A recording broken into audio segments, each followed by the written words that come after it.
नमस्कार, स्वागत है आप सभी का आपके अपने YouTube चैनल टीच टेक में।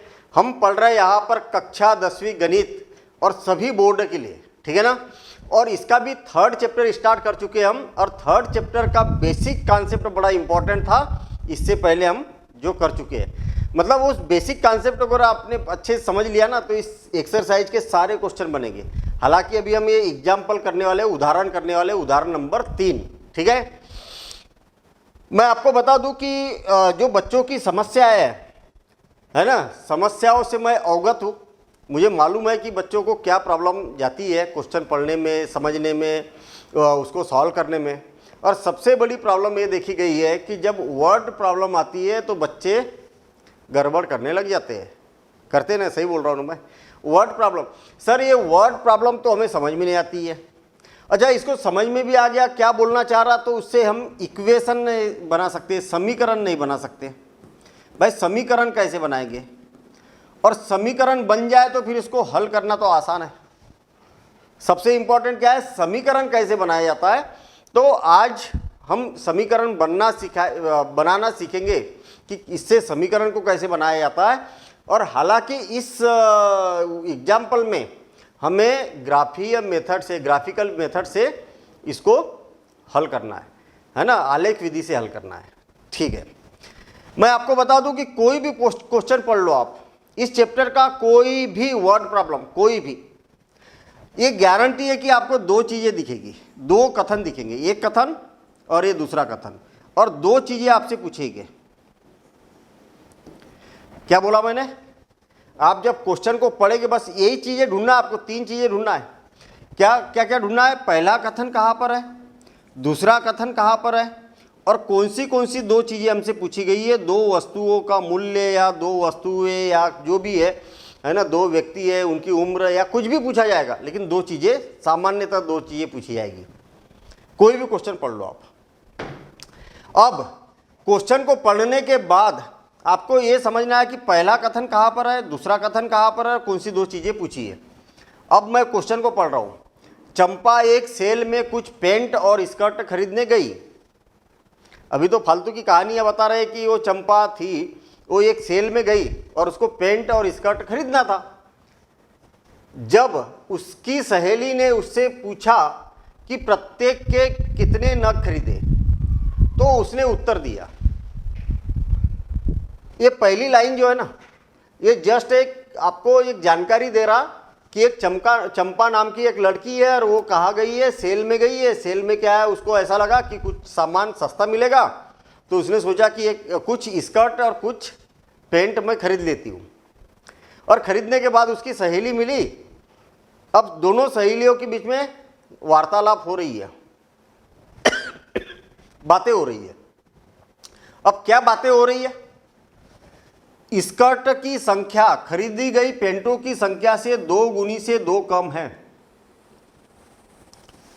ऐसा बोला किसने, चंपा ने उसकी सहेली को। तो एक कथन मिल गया ना आपको।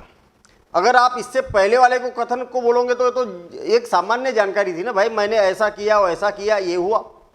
लेकिन जो जानकारी थी ना, जो जानकारी है वही, उसी को मैं कथन बोल रहा हूं। तो पहली जानकारी आपको यहां पर मिलती है कि स्कर्ट की संख्या खरीदे गए पेंटों की संख्या के 2 गुनी से 2 कम है।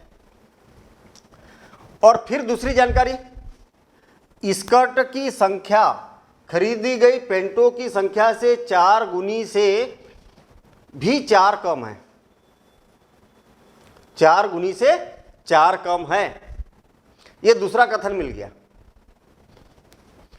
सहेलियों की यह जानने के लिए सहायता कीजिए कि चंपा ने कितने पेंट और कितने स्कर्ट खरीदे। देखिए क्या पूछा है, आपसे पूछा है कि पेंट कितने खरीदे भैया उसने, पेंट, और स्कर्ट कितने खरीदे। दो चीजें आपसे पूछी गई है, स्कर्ट कितने खरीदे। जैसा मैंने बोला वैसे ही मिला ना आपको, दो कथन और दो चीजें पूछी गई है। अब आप इस चैप्टर का कोई भी क्वेश्चन पढ़ लो, आपको ऐसा मिलेगा। तो ये बात तो तय हो गई कि हमें जो क्वेश्चन मिलने वाले हैं वो कैसे मिलेंगे, बस इतनी सी बात तो समझना है आपको। अब इसके आगे क्या करना है, जो पहला कथन था इससे पहला समीकरण बनेगा और दूसरा कथन था उससे दूसरा समीकरण बनेगा। और दो चीज़ें जो पूछी है उसको आपको दो चरों के रूप में मान लेना है। नहीं आया समझ में? आपसे क्या पूछा कि चंपा ने कितने पेंट खरीदे, कितने स्कर्ट खरीदे, इतना ही तो पूछा है ना। जो चीज पूछी है और वो आपको मालूम ही नहीं है उसको आप मेथ में क्या करते, एक चर के रूप में मान लेते और फिर इन चर का मान ज्ञात करने के लिए आगे हल करते। बस इतनी सी तो बात है। कहने का मतलब हमने माना कि चंपा ने एक्स पेंट खरीदे और वाई स्कर्ट खरीदे। अब देखना कितना आसान काम है। मैं अब पहला स्टेटमेंट पढ़ता हूं। मतलब आपने प्रश्न की शुरुआत की कहां से, यहां से, यही से शुरुआत करना है प्रश्न की। जो चीज पूछी है उसको मान लो आप, ठीक है, और यही से लिखना भी चालू करना है। फिर उसके बाद में पहला कथन पढ़ो तो पहला समीकरण बनेगा, दूसरा कथन पढ़ो दूसरा समीकरण बनेगा। बस अब देखना कैसे समीकरण बनते हैं।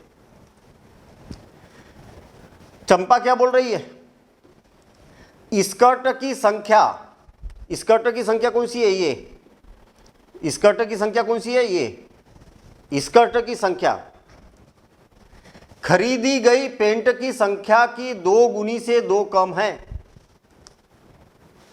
जो खरीदी गई पेंट है ना, कितनी पेंट खरीदी, एक्स। अगर मैं पेंट का 2 गुना कर दूं और उसमें से 2 को कम कर दूं तो ये स्कर्ट के बराबर हो जाएगा, ये बोलना चाह रही है। आई बात समझ में? देखना ना फिर से, स्कर्ट की संख्या, हाँ स्कर्ट की संख्या बराबर है, ऐसी तो हुआ ना। इसको पढ़ने के बाद क्या, स्कर्ट की संख्या इतनी है, कितनी, पेंट की संख्या को 2 गुनी से 2 कम है। पेंट की जो संख्या है ना उसमें 2 का गुना कर दो और उसमें से 2 को कम कर दो तो उतनी है। ये बन गया पहला समीकरण।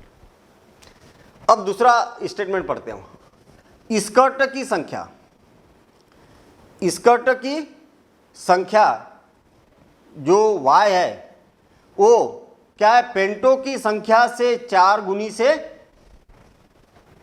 4 कम है। पेंट की संख्या में 4 का गुना कर दिया जाए और उसमें से 4 को घटा दिया जाए तो उसके बराबर है। बस एक बन गया कथन पहला और एक कथन दूसरे से दूसरा समीकरण।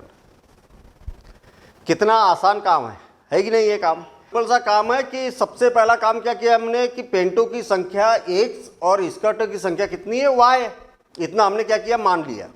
तो यही से हम प्रश्न की, ये सब रफ वर्क है ना, ये पूरा रफ वर्क है। माना पेंटों की संख्या, पेंटों की संख्या कितनी है, एक्स है ना, एक्स है। अब अगर देखा जाए तो हमारा प्रश्न का काम हो चुका है कि प्रश्न से हमें करना क्या था तो वो हम निकाल चुके। इसको मैं ऊपर शिफ्ट कर देता हूँ, ठीक है, इसको ऊपर शिफ्ट कर देता हूँ। चलिए ठीक है। और स्कर्ट की संख्या कितनी है, स्कर्ट की संख्या, स्कर्ट की संख्या, इसकी संख्या है y, ऐसा हमने मान लिया। अब क्या कर रहा है, पहला कथन पढ़ा था तो तब ये आया, तो प्रश्नानुसार, प्रथम शर्तानुसार ऐसे ही लिखना आपको एग्जाम में, शर्तानुसार। और प्रथम शर्त क्या बोल रहा, y का मान कितना है, y बराबर से कितना है, 2x - 2। तो y इज इक्वल टू क्या हो जाएगा, y बराबर से 2x ऋण 2, ये हो गया। बस अब हम क्या करते, एक टेबल बना लेते है ना, ये बना दिया। अब एक टेबल बना लेते क्योंकि आलेख विधि से हमें इसको हल करना है और आलेख विधि के लिए हमें एक टेबल की जरूरत पड़ेगी जिसमें हमें मान ज्ञात करना पड़ेगा, ठीक है ना, हमें इसमें मान ज्ञात करना पड़ेगा। टेबल कैसा बनाता हूँ, इसमें एक पार्टीशन करेंगे ऐसा और इसके 2 पार्टीशन ऐसे खड़े में करेंगे हम, एक कर दिया और दूसरा तीसरा, तो ये ऐसे 4 खंड बनाना है आपको, 4 ऐसे में 4 ऐसे में, ठीक है। और ऐसा और एक बार करना पड़ेगा। ऐसा क्यों करना पड़ेगा, क्योंकि द्वितीय शर्तानुसार भी हमें यहाँ पर एक काम करना रहेगा। बस अब सुनिए, यहाँ पर लिख दो x और यहाँ लिख दो y। आपके पास समीकरण क्या है, y बराबर से 2x ऋण 2। x की आपकी जो मर्जी हो वो x की का मान रखो। x का मान मैंने रखा 0, जो आपकी इच्छा हो वो रखो, ठीक है। तो x का मान 0 रखा तो y का मान कितना आ जाएगा, 2 गुणित 0 ऋण 2। तो y का मान कितना हो जाएगा, 2 का 0 में गुना किया तो 0 ऋण 2, यानी कि 0 में से 2 को घटाया तो 2 आ जाएगा। जब x का मान 0 रखा तो y का मान कितना आ गया, ऋण 2। x का मान 0 रखा तो इसका मान आ गया -2, ये हो गया। मतलब ये बात याद रखना है कि x का मान ऐसा रखना है कि y का मान बहुत बड़ा नहीं आना चाहिए, और ज़्यादा दशमलव में भी ना आए तो ज़्यादा अच्छा है, ठीक है ना। बहुत बड़े का मतलब 12 से ज़्यादा ना आए, ताकि हम ग्राफ पेपर पर बड़े आराम से इसको दिखा सके। अब देखिए, x का मान मैं रख देता हूँ 2, तो y का मान कितना आ जाएगा, y बराबर से जहाँ x है वहाँ पर 2 रखना है आपने, 2 2 ऋण 2। तो y बराबर से कितना हो जाएगा, 2 दूनी 4, और 4 में से 2 को घटाया तो कितना हो गया, 2। x का मान 2 रखा तो y का मान 2 आ गया, 2 2। अब x का मान और कुछ रख दो, x का मान रख दिया मैंने 4 रख दिया मान लिया जाए, तो y बराबर से कितना हो जाएगा, 2 गुणित 4 ऋण 2। तो 4 दूनी 8, 8 में से 2 को घटाया तो कितना आ जाएगा, 6। जब x का मान 4 रखा तो y का मान कितना आ गया, 6। x का मान 4 रखा तो y का मान 6 आ गया। बस कंप्लीट। मतलब पहले कथन का काम अपना कंप्लीट हो गया। पहला कथन पढ़ा था हमने, इससे उससे ये बनाया और उससे काम हो गया। अब देखिए, बड़ा सिंपल सा काम करना है, द्वितीय शर्तानुसार। द्वितीय शर्तानुसार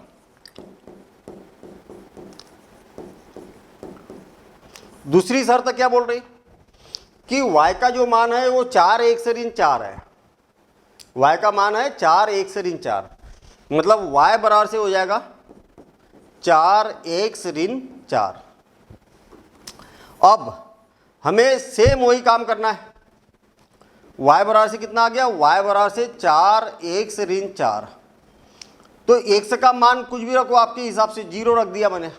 x का मान 0 रखा तो क्या हो गया, y बराबर से 4 गुणित 0 ऋण 4। तो y का मान कितना आ जाएगा, 0 ऋण 4, तो ये बराबर से हो जाएगा ऋण 4। x का मान 0 रखा तो y का मान कितना हो गया, ऋण 4। ये x हो गया, ये y हो गया। x का मान 0 रखा तो ये ऋण 4 हो गया।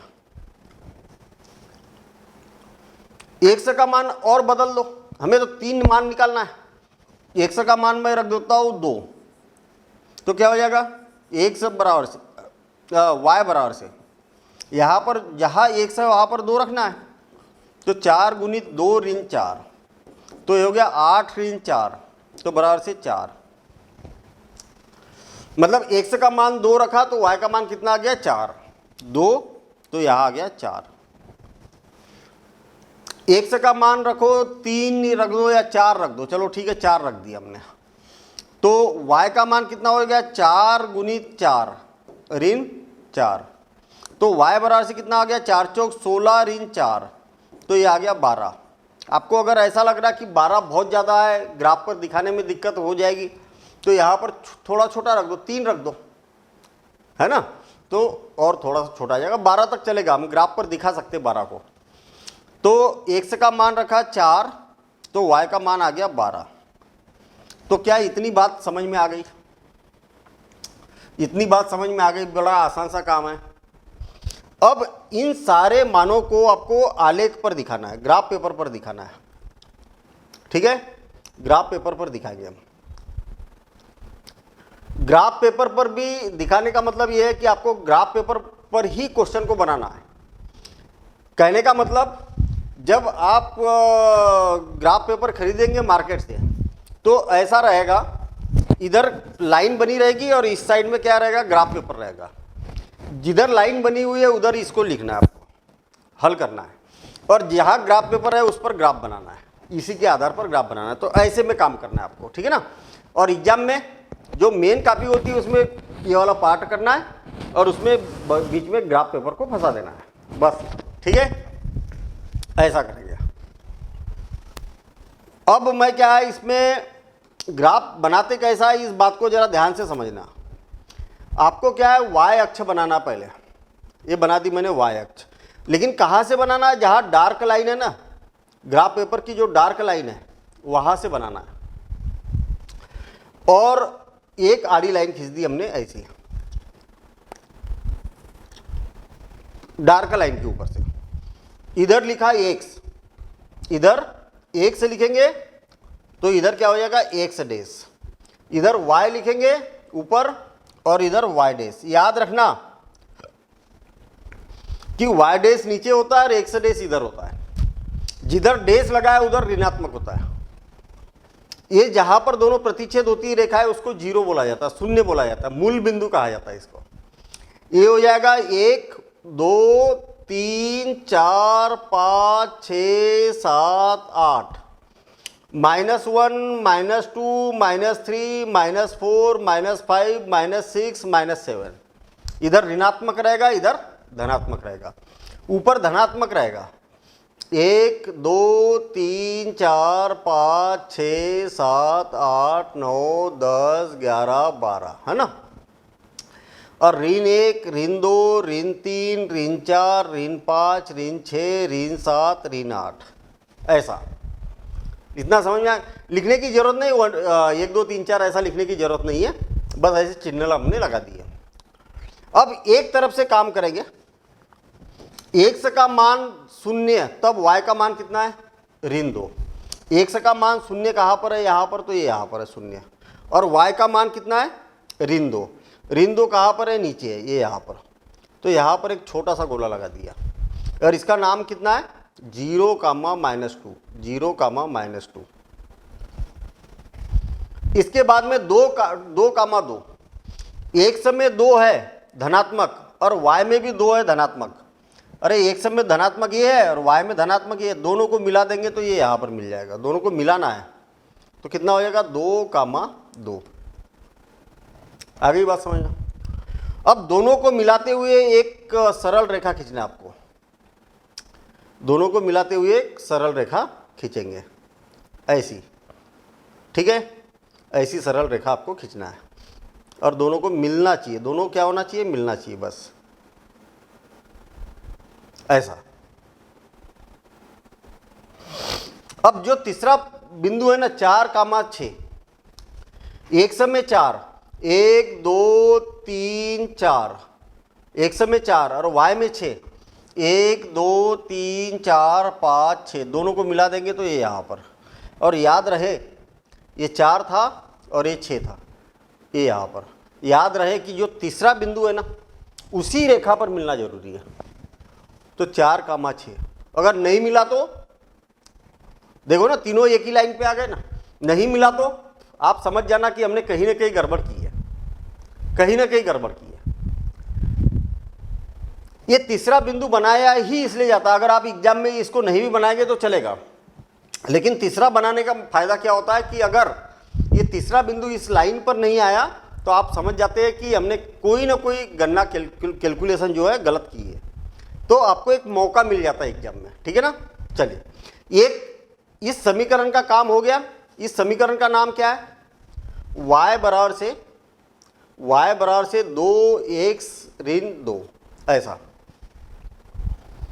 अब x का मान, दूसरा काम कर रहा हूं मैं, x का मान 0 है तो y का मान ऋण 4, x का मान 0 है तो y का मान ऋण 4, ये यहां पर है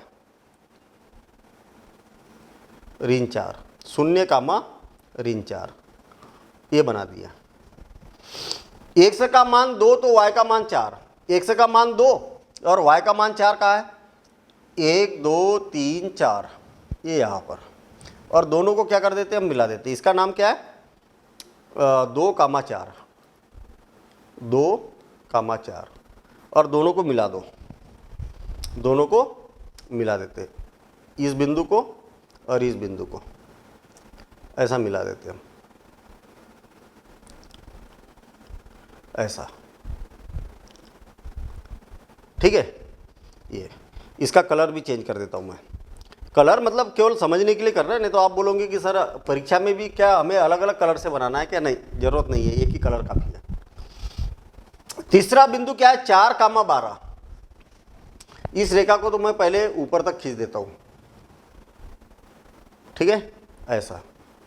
हाँ, अब अगले का नाम कितना है, 4,12। एक समय 4, 2 3 4, ये 4, और 12 का 1 2 3 4 5 6 7 8 9 10 11 12, ये दोनों को मिलाएंगे तो ये यहाँ पर आ जाएगा। कहाँ आ जाएगा, ये यहाँ पर 4,12। देखिए इसी लाइन पर आया ना, हाँ इसी लाइन पर आया, मतलब अपना पूरी गणना जो पूरा कैलकुलेशन है वो क्या है, सही है। अब सुनिए, सही कैसे पता चला कि दोनों मतलब तीनों बिंदु एक ही रेखा पर मिल गए। अब दोनों कहाँ पर प्रतिच्छेद कर रहे हैं, तो इस बिंदु पर प्रतिच्छेद कर रहे हैं। कहाँ पर प्रतिच्छेद कर रहे हैं, इस बिंदु पर, ये यहाँ पर। तो यहाँ पर एक्स अक्ष पर निर्देशांक क्या हो गए, तो एक्स का मान तो 1 है, एक्स बराबर से कितना है 1, और y का मान कितना है, y का मान यहाँ पर कितना है, एक्स का मान 1 है और y का मान 0 है। एक्स अक्ष पर y का मान 0 होता है और y अक्ष पर एक्स का मान 0 होता है। देखिए एक्स अक्ष पर बिंदु बनाना, तो एक्स अक्ष पर y का मान 0 होता है, ये बात याद रहे। तो जहां पर दोनों रेखाएं प्रतिच्छेद करेगी वही इसका उत्तर होगा, और प्रतिच्छेद कहाँ कर रही है, यहां पर। तो हम यहां पर बोल सकते कि अतः एक्स बराबर से कितना है 1 और y बराबर से 0। हुआ क्या है, यहां पर आपने क्या बोला था, पेंटों की संख्या कितनी है x, और x का मान कितना है 1, यानी कि एक पेंट खरीद के लाई हो, और स्कर्ट की संख्या कितनी है y, और y का मान कितना है यहाँ पर 0। तो स्कर्ट तो खरीदी नहीं है उसने, मतलब वो मॉल गई है ना, कोई सेल में गई है, और सेल में चंपा कहाँ गई थी, सेल में गई थी एक, और सेल में जाने के बाद में केवल एक स्कर्ट खरीद के ले आई है और फालतू की बातें अपनी सहेली को बता रही है। तो यहां पर हम बोल सकते हैं कि अतः पेंटों की संख्या कितनी है, बराबर से 1, और तथा स्कर्टों की संख्या, तथा स्कर्ट की संख्या कितनी है, बराबर से 0 है। बस ये हो गया अपना पूरा प्रश्न। तो आपको ऐसे क्वेश्चन की प्रैक्टिस करना है, ठीक है ना। तो आप इस प्रश्न को और एक बार बना के देखना, और आप देखेंगे कि बड़ा सिंपल सा काम है। और भी वर्ड प्रॉब्लम है, बहुत सारी वर्ड प्रॉब्लम है, उनको भी करेंगे ना तो आपको ऐसा लगेगा कुछ रखा ही नहीं है इसमें, है ना। मेरे को जितना टफ समझ रहे थे या जितना उलझा हुआ समझ रहे थे, ऐसा कुछ भी नहीं है मेरे सब में। तो मिलते हैं हम अगले वीडियो में अगले क्वेश्चन के साथ में। Thank you, all the best.